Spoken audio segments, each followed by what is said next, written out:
The director has fallen in love with me, so I'm going to be his wife. I'm the only one who supports Edward. We are getting married soon. I feel bad, but I want to protect Olive. So please leave." I just stood there, stunned. What on earth were they saying? Edward and Olive were smiling at each other, completely immersed in their own world. I don't know what happened after that. Unable to bear it any longer, I packed my things and left the house. My name is Stella. I work at the animal hospital my husband runs. In a sense, I am the director's wife. However, although it's called running a business, the staff consists only of my husband, Edward, and myself. Even I think so, but indecisive me and easygoing Edward are not the type to work briskly and efficiently. That's why we decided to work in a small workplace where we don't have to mind each other, only visible to each other. That's why we've gotten to where we are without hiring any other staff. With just the two of us, the income is sufficient for our lifestyle. Our animal hospital, just for Edward and me, was always a stress-free and comfortable space. I thought this peaceful life would continue forever. However, I was unaware that the balance of our relationship was gradually crumbling. Then, one day, an unexpected big change came. "Here is your tea latte order." I was surprised and stared at the steaming tumbler placed in front of me. On this year's first hot summer day, what I ordered was not a hot tea latte, but a chilled citrus tea. I never expected such a mistake to happen at a cafe I visited to escape the heat. I supported my face with my hand as I stared at the tea latte. What should I do? I just need to tell them they made a mistake with the order, but this cafe is an important place where we often hold meetings for our animal hospital with Edward. So I don't want the staff to dislike me or think I'm a complainer. But I can't bear to drink a hot beverage on such a hot day. Isn't it okay as long as you can drink it? Or maybe you could just order a new citrus tea, Edward suggested, but I wasn't happy about paying for 2 drinks. My usual indecisiveness was hindering my actions. As always, even though I know I should act quickly, I can hardly make a decision. Today, after hesitating for a long time to Edward's dismay, I finally decided to ask for an exchange. "Are you doing that now?" The cafe staff, who characteristically drawled their words, made a clearly displeased face when I pointed out that I ordered a citrus tea. But let me repeat, this mistake was not my fault. Moreover, the product had just arrived, and I hadn't even taken a sip yet. The cute staff member, who looked charming with twin tails, coldly responded to my complaint, despite her appearance. "Just put up with the tea latte since it's already been served." I was shocked by the staff's attitude, laughing off the mistake. She seemed to have no remorse at all. I felt ridiculous for having put up with it. So I ended up calling out loudly, "Excuse me, is the manager here?" When the person in charge hurried over, I explained the situation in detail. The staff member who initially responded fiddled with her twin tails, looking sullen. "Olive, it's you again. But, well, you've been scolded by other customers before, right? And you often make mistakes with orders. It's still a drink, so isn't that good enough?" Anyway, while the manager was still speaking, he grabbed the staff member by the collar, apologized, and pulled her into the back of the store. Olive, ha! That name I overheard by chance lingered in my memory as I ended the day. Of course, the citrus tea was safely delivered to our table afterward. It was delicious as expected. I truly felt happy enjoying the afternoon with Edward during the holiday, until I went to work the next day. "Please take care." Excuse me.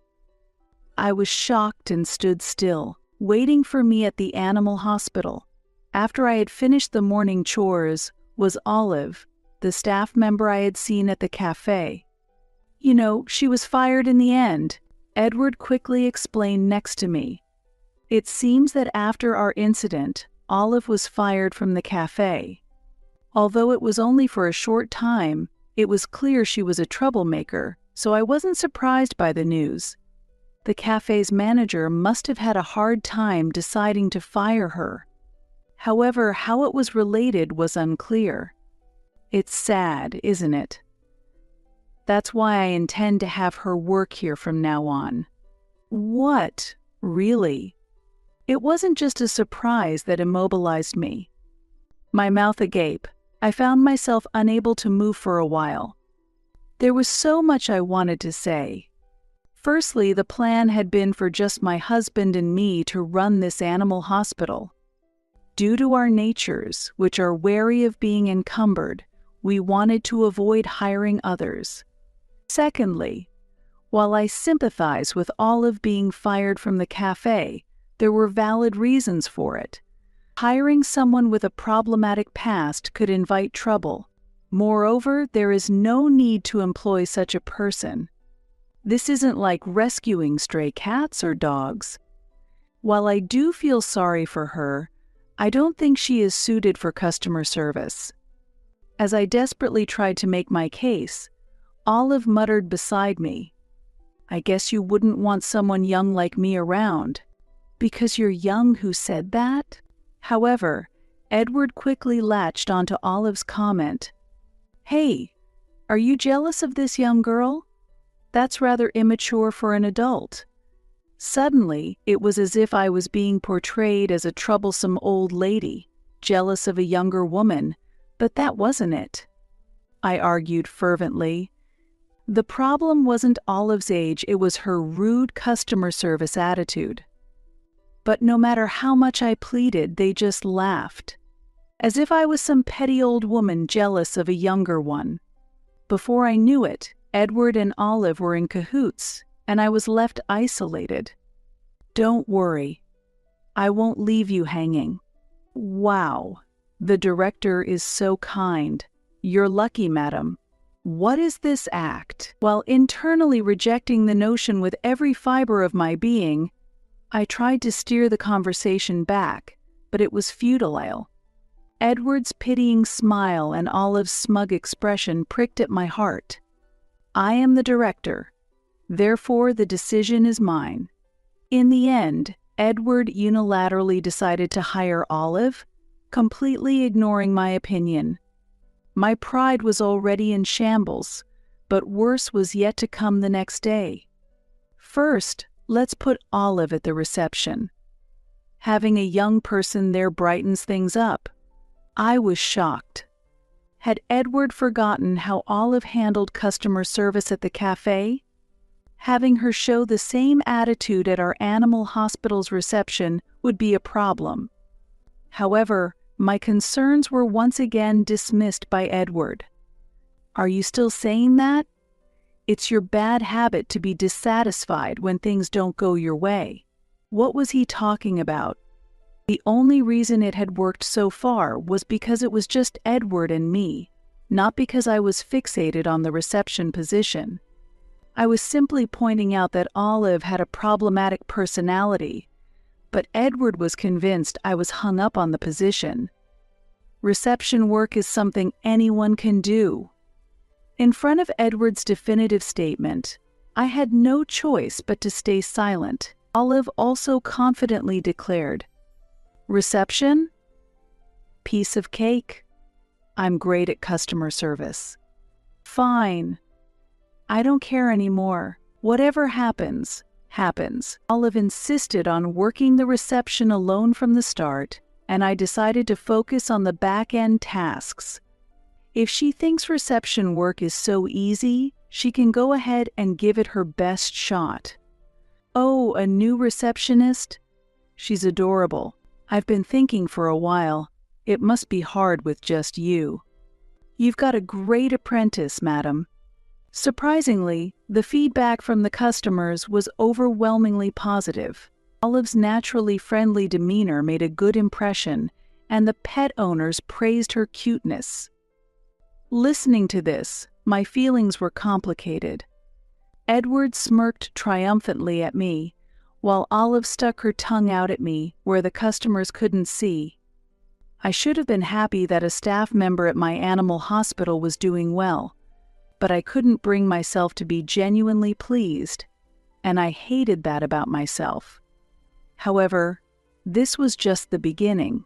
Where is Olive? As she got used to the job, Olive began to slack off frequently. When the pet owners were gone, she would go to a nearby convenience store to buy snacks.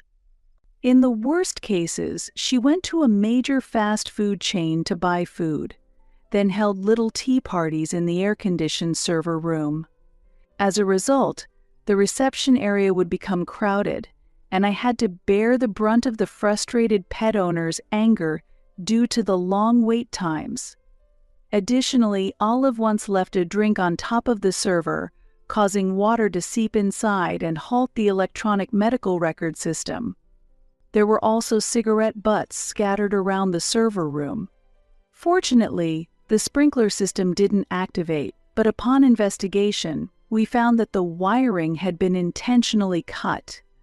Fixing all these problems would take a considerable amount of time. Sigh. I couldn't help but let out a deep sigh. I opposed this because I saw it coming. You shouldn't eat snacks during work. You shouldn't frequently enter the server room without a reason. Eating and drinking in the server room is prohibited. And how am I supposed to explain these basic things to an adult? While I was thinking about this, I spoke to Olive. "Excuse me, what?" To my surprise, Olive suddenly started crying, and this was in front of many pet owners. Oh dear, poor thing. To others, it must have looked like a mother-in-law bullying her daughter-in-law, even though I hadn't done anything. Hearing the commotion, Edward rushed in and hurriedly separated Olive and me. "What are you doing?" "No, I tried to explain the situation to Edward in a panic, but it was too late.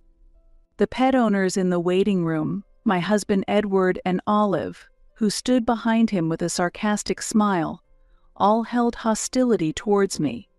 No one was on my side. Edward yelled, "I told you to leave Olive alone." The room fell silent in an instant.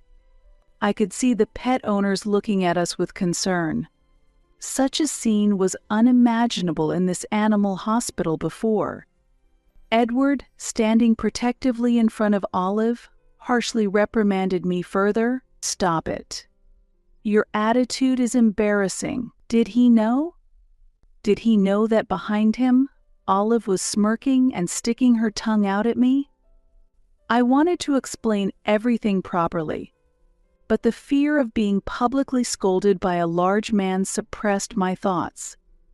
Edward might not have been aware, but when he shouted at me, his face showed a notable sense of superiority and excitement.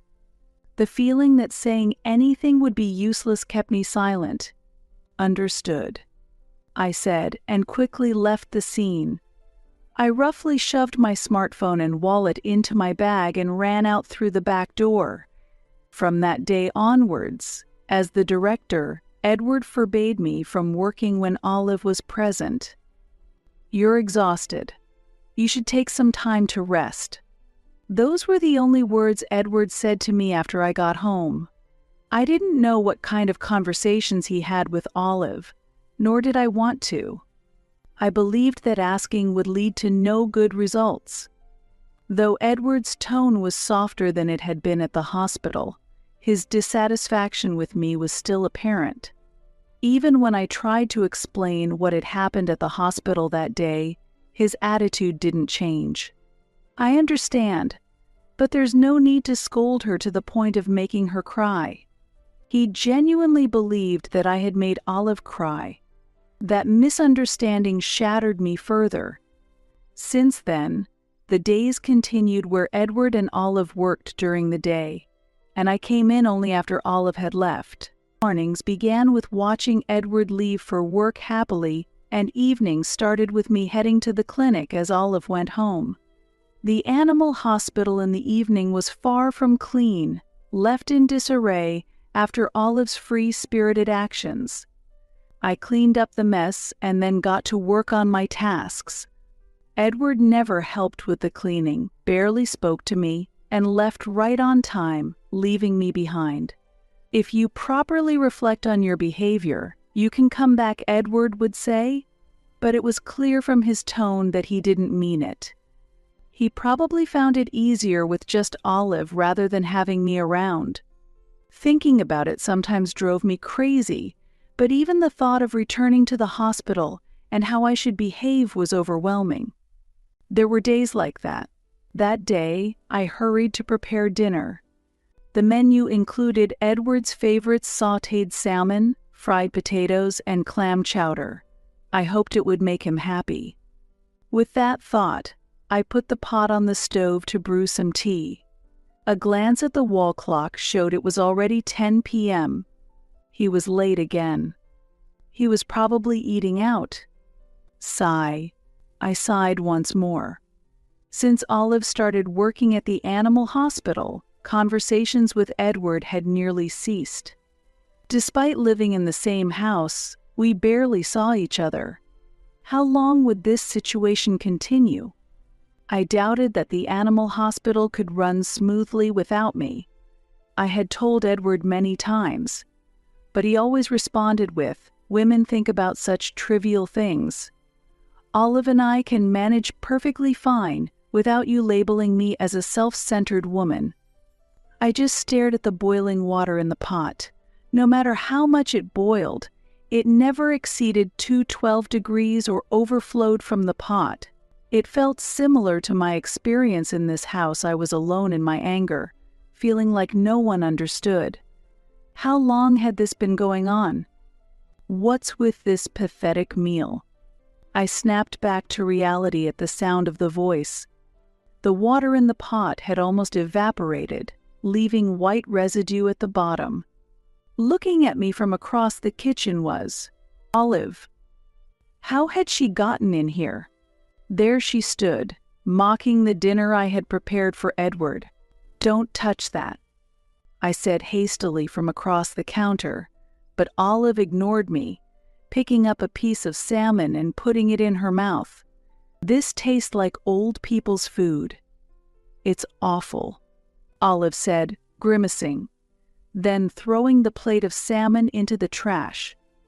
The carefully prepared dish, along with the favorite bowl Edward and I had chosen together, disappeared into the garbage before my eyes. "Edward said your cooking is inedible. That's why he always eats out," Olive said, throwing each of my dishes into the trash one by one. She had unconsciously started calling Edward by his first name, but I didn't even notice that. I was too focused on the despair of seeing my food being thrown away. I rushed out of the kitchen, trying to stop her from tossing the food from the dining table into the trash, but it was already too late. I watched in disbelief as the last of the fried potatoes disappeared into the garbage. These were all supposed to be Edward's favorite dishes. He always ate my cooking with such enjoyment, but was it all just a facade? Is that so? But ever since I met him, Edward has been eating with me, Olive said, showing me her phone. On the screen were photos of Edward and Olive enjoying meals together, posted on social media. With trembling hands, I scrolled through the images. This wasn't something that had been going on for just a day or two. It had been happening since I was barred from working at the animal hospital. Edward's recent late nights weren't because he was busy with work or dealing with Olive's mess. He had been dining with her. Edward's expression in the photos on social media was one of pure happiness. As I scrolled to the last image, I couldn't help but look away. There, Olive was smiling triumphantly in Edward's arms, and the photo was taken today. Do you understand now? You're just a tag along, a dull add-on by Edward's side. He loves me. I'm the one who deserves to be his true partner. Olive declared proudly. Edward says so too. He says I'm much cuter than you and that you're just a colleague at work. Olive added.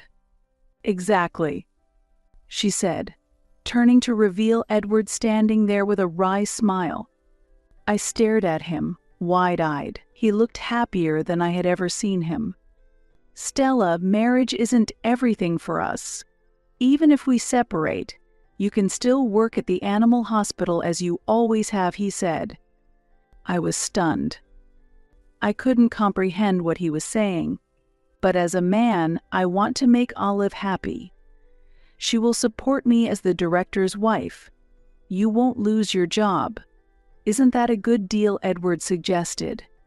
Edward and Olive looked at each other with smiles, completely immersed in their own world. They held hands and told me their decision. Edward has fallen in love with me, so I'm going to be his wife. I'm the only one who supports him. We are getting married soon. I feel bad, but I want to protect Olive. So please leave. My family says it's better to be with someone younger. My mother even said that younger women might have children. Although I was grateful to Edward's family, I couldn't stay there any longer. I don't know what happened after that. Unable to watch any longer, I packed my things and left. Leaving the animal hospital where Edward was the director was a given. Not wanting to face them, I used a resignation service. I never saw their reaction to my resignation. Even if you divorce, there's no need to quit your job. Work and marriage are separate, so don't worry. The resignation service relayed that to me, but I had no intention of going back. I couldn't understand why they thought I would return after being ignored so thoroughly.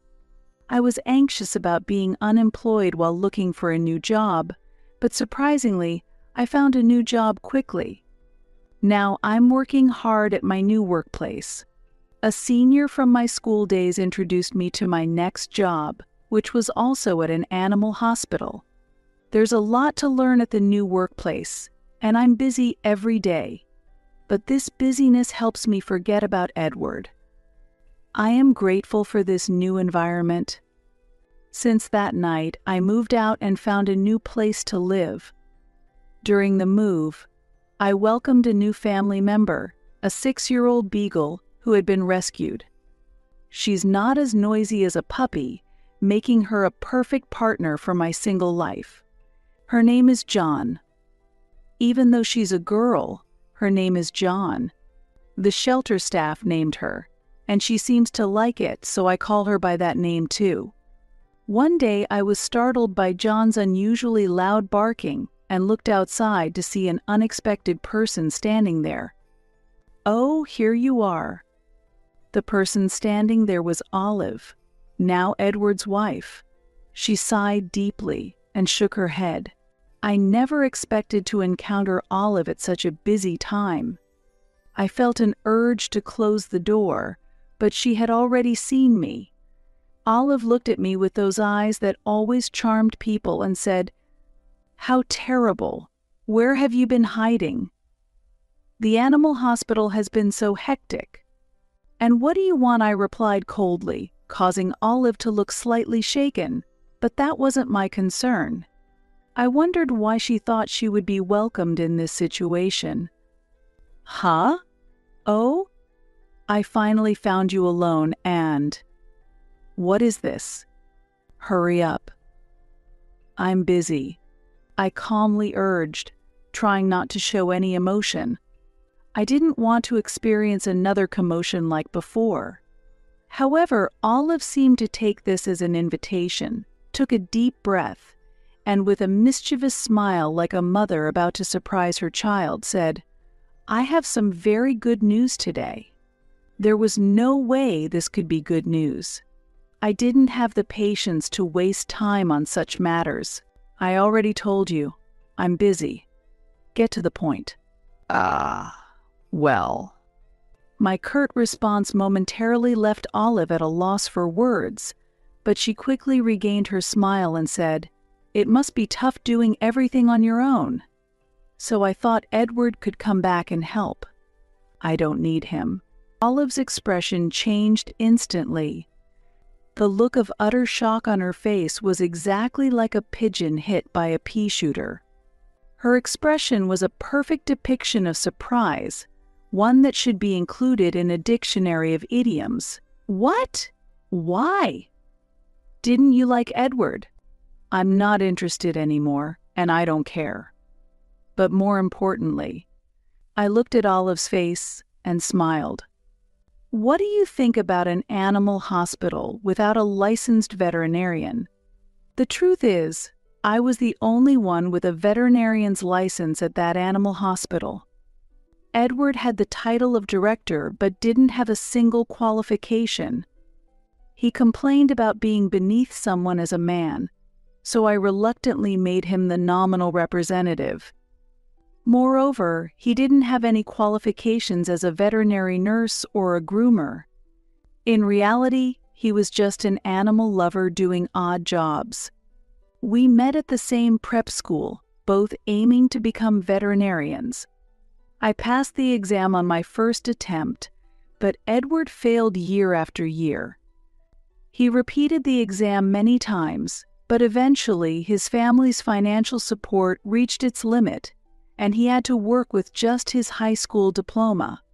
However, impressed by his deep love for animals, I believed we could build a wonderful animal hospital together. We got married and opened a small hospital. That's the animal hospital Edward and I worked hard to build. Edward felt embarrassed by other qualified professionals, so we didn't hire any staff. And that's how we ended up in this situation. In fact, Edward had contacted me several times. "Even if we divorce, we're not strangers. You can always come back. Even if we separate, you're still an essential partner in the business. Come back whenever you want." It was a joke when I said Olive's cooking was good. "Actually, your cooking is the best, so come back anytime." When I saw these messages, I couldn't help but laugh. Edward's intentions were immediately clear. Without me, he couldn't continue his favorite pretend veterinarian game, and he was struggling. It seemed he wasn't even getting decent meals. If he thought I would jump at his words and come back, he was underestimating me too much. I made sure Olive understood that too. "Actually, I'm the current director now." "What?" In fact, I decided to take over an animal hospital from a friend from university who was moving overseas after getting married. Right now I'm busy preparing to open that hospital. So, I don't have the luxury of working at another hospital. The look on Olive's face was priceless. Her expression went from pale to flushed in an instant. She probably thought she could live an easy life as the director's wife after marrying Edward. She still didn't understand how unstable and challenging running a private practice can be. Rumor had it that the animal hospital without a veterinarian was now almost in a state of closure. With no clients coming in, Olive and Edward sat at the reception, trembling in fear as they watched their savings dwindle each day. With no revenue and only expenses piling up, that was the inevitable outcome. "What? You betrayed us. Why won't you work at our hospital?" Could there be a more unreasonable anger? They insulted me and drove me out, saying I was ugly with jealousy and that my cooking was terrible. That's all in the past. You're too hung up on it. That's why people don't like you. What on earth was she talking about? They must have gone through life doing everything half-heartedly, never reflecting or apologizing. I looked at Olive's angry face with cold eyes and slowly, deliberately, forced out my words. "Yes, I'm very particular. That's why I won't forgive you." "Huh. Why?" "No reason was necessary. I decided so. You have no choice but to accept my decision, and you have no right to complain about it. If you continue, I will call the police. Is that what you want? At last, Olive seemed to grasp the situation. Then what are we supposed to do about the clinic? Realizing her wishes wouldn't be granted, Olive shouted, tears welling up in her eyes. What about those dogs and cats? Ah, that. I understood immediately. Edward had a troublesome habit. He abandoned them again. He would bring home any poor dog or cat he found. I initially saw it as Edward's kindness, but that changed quickly. Shortly after our marriage, the number exceeded 10. Moreover, Edward himself would quickly lose interest and neglect their care. Edward, you promised to take care of them. Sorry, Stella. You're a veterinarian, so it should be easy for you. How many times had we repeated this conversation? But they were living beings. I couldn't abandon them midway, so I reluctantly took care of them while looking for new owners. I ended up taking care of all the dogs and cats. I was like a one-person shelter. Without the veterinarian network, the situation could have easily turned into an animal hoarding crisis. I thought I could handle it because I was a veterinarian, but apparently Olive had been doing the same thing. In no time, more than 10 dogs and cats were neglected, leaving their home filthy with excrement. Complaints from neighbors flooded in due to the stress-induced howling at night. I can't live in that house anymore. You have to come back and take care of them.